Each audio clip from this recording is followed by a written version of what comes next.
this video, you'll see me finish up the driver's side quarter panel. There was quite a bit of metal work to be done here, but with the fender flares going over top, the real goal here is just to have something solid. By the time this thing is coated and has all of the layers of paint on top of this, and I'm using the mesh with the epoxy fill, there will be no issues with any little small pits that you see now.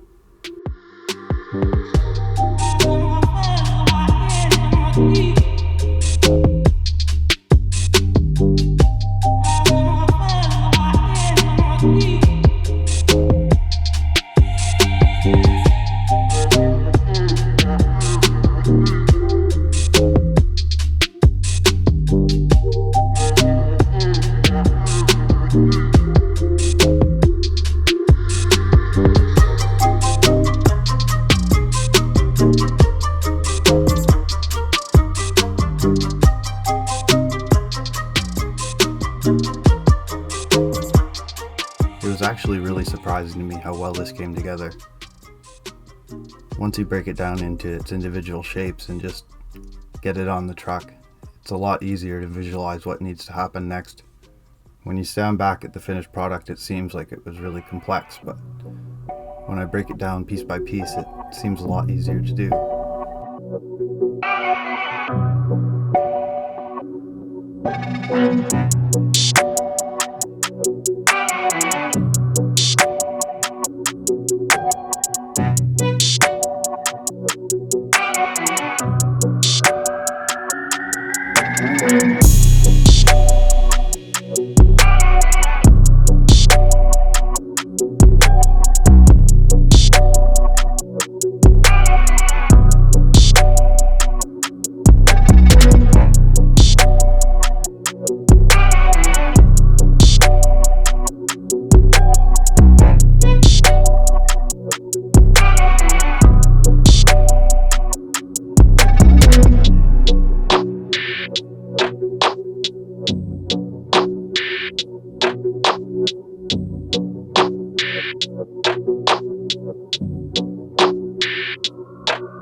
the truck is completely sealed in, you'll probably notice that the very back isn't done.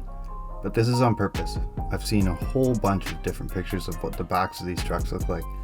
And not only does it always catch my eye when it looks really good, but it stands out quite a bit when it doesn't look good. So I think what I'm going to do is wait until this thing is together and suffer the consequences of the painting. But at the end of the day, what it's going to allow me to do is put this thing together when I can see how the whole thing looks with the tires and everything on it. By then I'll be able to keep it in my garage, and doing fiddly little work like that won't be so bad. I'll try to get these videos out a little more frequently. This time around I had to put 2 weeks worth of video into one, and I really don't want them to get too long, as it's really just a bunch of metal work right now. Things are going to change up quite a bit because soon this will have nothing to do with welding. It's going to be kind of fun to see how this progresses. Anyways, next video we'll be rinsing this thing off, putting some flooring down to get this shop ready for paint. Hope to see you there.